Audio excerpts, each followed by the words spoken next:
Hello, Andrea.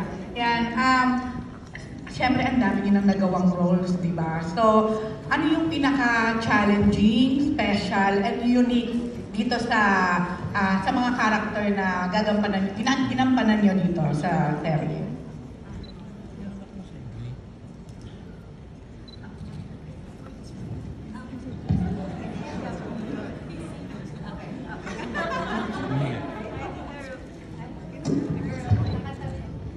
Nakanta rin ako. Hello? Hi, Tita Hello, Rose! Andrea.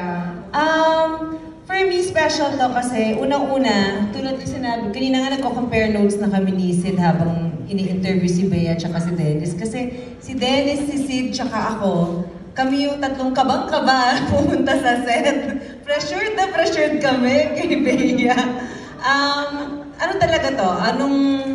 Nung lumipat siya sa GMA, talagang winish ko na maka-work siya. And si Dennis, sa mga interviews ko before, lagi ko naman binabanggit na gusto ko talaga siya makatrabaho. So, third time na namin. And ito si Sid, nagbabalik after Millionaire's Wife. So, grabe talaga. Grabe sila makatrabaho. Kita mo yung dedication. And ang ganda na dinidiscuss yung scene bago i-atake. Also with Direct.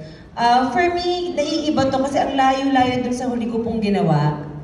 And ako, gusto ko kasi laging nag-challenge, gusto ko laging nang-surprise ng tao. And I trust my network pag sinabi nilang, feeling namin ito yung next na para sa'yo.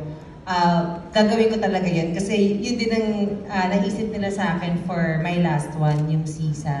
Si Zarina kasi, pag tinignan nyo sa mga videos kanina, parang kala mo mean lang siya, na social, na nagtitrip minsan. Pero makikita nyo dito sa Love Before Sunrise na merong malalim siyang pinanghuhugutan. Parang I feel, ako kasi pag gumagawa po ako ng character, parang hinahanap ko yung puso niya na parang kailangan maintindihan ko siya, medyo nagiging protective ako sa kanya. So, like ko iniisip na, ganito si Zarina kasi feeling niya, deserve niya lahat ng bagay na to kasi lumaki siya ng walang love from yung parents, yung love na gusto niya from the parents and yung support na kailangan niya. So, challenging yun for me na magkaroon ng ganong lalim si Zarina, na makarelate pa rin sa kanya yung tao kahit na kailangan pa rin, syempre parang visually, maganda yung mga eksena namin ni Bea na tapatan, na lumabas pa rin yung pagkakontrabida niya. So hopefully yun, kahit papano, makakonect pa rin sila kay Zarina. Yun. Kasi lahat naman tayo, di ba, flawed. Di ba? So ito yung chance din na mapakita yung story o yung journey ng isang taong misunderstood katulad ni Zarina. Thank you. Isid. Inauna ko si Ada para mahuli ko yung question, hindi ko pa rin nahuli. Ano ba talaga yung question? Ano ang pinaka-challenging, special, at unique sa character mo dito? Okay. Where do I start?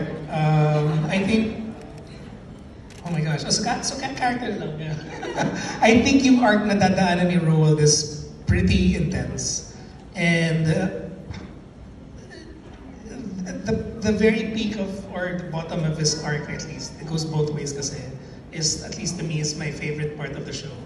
And I think that's also where all of my heart went to. And I'm really excited for especially that part of the story for you guys to see it. And other than that, that's to me what I think is what I really like about Roald and his arc and his journey in the show.